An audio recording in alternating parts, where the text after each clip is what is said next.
Welcome back, everyone. In this video, we'll walk you through the simple steps to change signature defaults in Gmail on your PC. Let's dive right in. Step 1. Open Gmail. Step 2. On the top of the Gmail homepage, you'll spot a gear icon for settings. Click on it to access the settings menu. Step 3. In the settings menu, scroll down until you find the option that says See All Settings.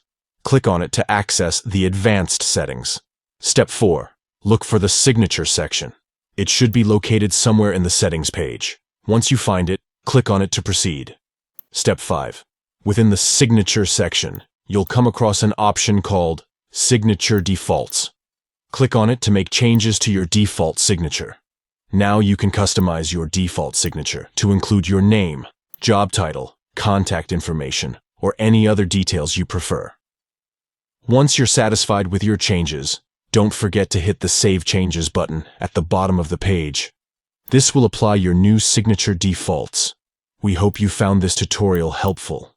If you have any questions or need further assistance, feel free to leave a comment below. Don't forget to subscribe to our channel for more helpful tips and tricks. Thanks for watching, and see you in the next video.